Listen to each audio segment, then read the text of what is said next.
नमस्कार, आप देख रहे हैं हल्ला बोल टीवी। मैं हूं दीपक शर्मा और कांग्रेस के अध्यक्ष, बिहार कांग्रेस के अध्यक्ष राजेश राम ने आज जो बयान दिया है वो बयान हैरान करने वाला है। क्यों विवादित भी है और पता नहीं यह ऐसा बयान राजेश राम ने कैसे दे दिया। दरअसल मामला निशांत कुमार से जुड़ा हुआ है और राजेश राम ने तीखी टिप्पणी निशांत कुमार पर कर दी है और जानवरों के देने लेने से निशांत कुमार का नाम जोड़ दिया है।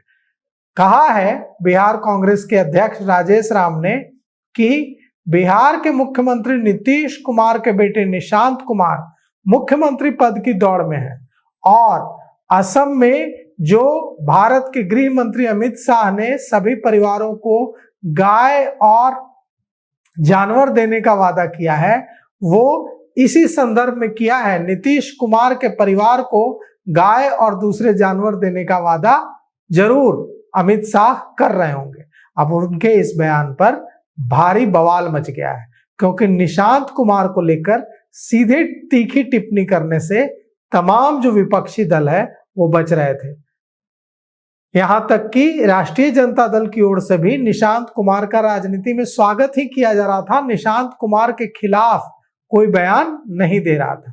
लेकिन बिहार कांग्रेस के अध्यक्ष राजेश राम ने तो सीधे सीधे बिहार के मुख्यमंत्री नीतीश कुमार के बेटे निशांत कुमार को गाय भैंस जानवरों से जोड़ दिया है और उनके मुख्यमंत्री पद की रेस में होने पर तंज कस दिया है। हम आपको सुनाते हैं कि क्या कुछ कहा है बिहार कांग्रेस के अध्यक्ष राजेश राम ने।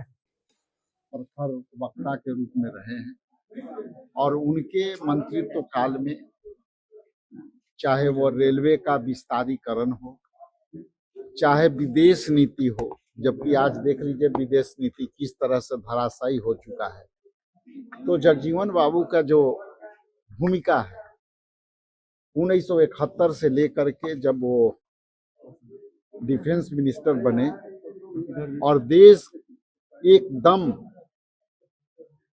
अग्रणी भूमिका में लड़ाई के तरफ पाकिस्तान और में थी, तो जब बांग्लादेश का डिवाइडेशन हुआ उसमें हमारे नेता बाबू जगजीवन राम जी का अहम भूमिका रही और जिस तरह से उन्होंने पूरे पारा मिलिट्री फोर्सेस को अलग अलग तरीकों से विस्तारितकरण किया और रेलवे का निर्माण में जिस तरह से गरीबों के उन्होंने बहालियां की थी, चाहे वो ए ग्रेड का हो, बी ग्रेड का हो, सी ग्रेड का हो, उस समय शूमेकरों के लिए, जूता बनाने वाले लोगों के लिए भी उन्होंने बहुत बड़ी काम दिया।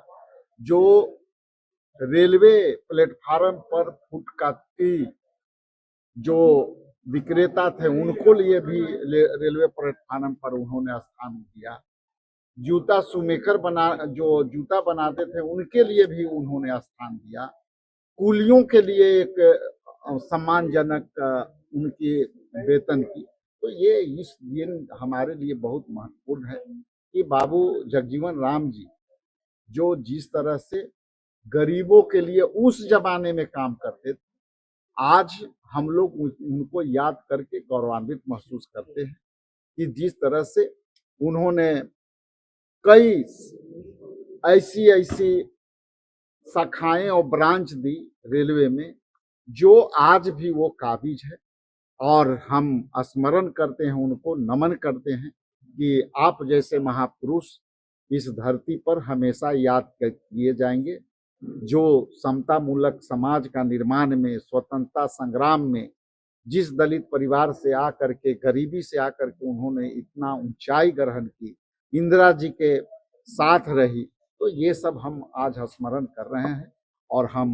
उनको नमन करते हुए विशेष आभार आप लोग को भी प्रकट करते हैं कि आप लोगों ने आकर के हमें कहने का कुछ इनके बारे में कहने का मौका दिया। Thank you sir. Thank you. महिला के साथ वीडियो वायरल भाई जी अभी मैं तो बाहर से आ रहा हूँ, अलग से मैं देख लूंगा, वीडियो दिखा दीजिएगा तो प्रतिक्रिया देंगे। कांग्रेस में लेकिन टैलेंट हंट के तहत युवाओं का सिलेक्शन किया जा रहा है, योग्यता के आधार पर उनको जिम्मेदारी दी जाएगी। देखिए हम लोगों ने ये लगातार हम लोग इस अभियान के तहत चल रहे हैं और ये 14वां से 15वां राज है बिहार, जिसमें टैलेंट हंट अभियान बहुत जोरों शोरों से चला और उसके चलाने के लिए जो हम लोगों ने कई पत्रकार यहाँ पे जो यहाँ थे न्यूट्रल पत्रकार जो करते हैं उनको चयन की प्रक्रिया में हम लोगों ने रखा।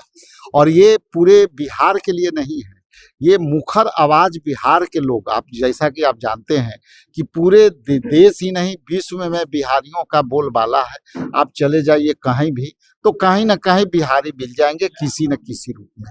तो ये एक मुखर आवाज कांग्रेस पार्टी खोज रही है जो पूरे देश की आवाज बनेंगे। ये यहाँ से हम लोग जब चयन करके भेजेंगे तो ऑल इंडिया कांग्रेस कमेटी में भी जो है वहां पे फिर इनको चयन होगी और पूरे देश भर के इनकी कार्य क्षेत्र होगी।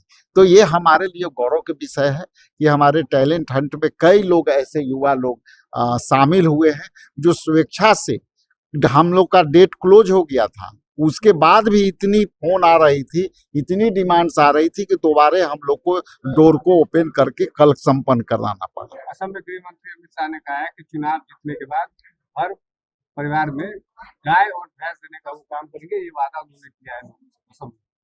कौन परिवार को? नीतीश कुमार के? अमित शाह ने कहा। हमको लगता है कि नीतीश कुमार को वो कहेंगे कि जो है उनके नीतीश कुमार के पुत्र मुख्यमंत्री के दौर में है, तो हमको लगता है उसी संबंध से जोड़ करके देखना चाहिए उसको। तो इस बयान का मतलब क्या समझा जाए? क्या राजेश राम ने यह इतनी विवादित टिप्पणी कर दी है या अनायास उनके मुंह से यह निकल गया है? जो भी हो, लेकिन बिहार कांग्रेस अध्यक्ष ने एक बड़े विवाद को तो जन्म दे ही दिया है। तो फिलहाल इस पेशकश में इतना ही। आगे की खबरों के लिए देखते रहिए हल्ला बोल टीवी। शुक्रिया।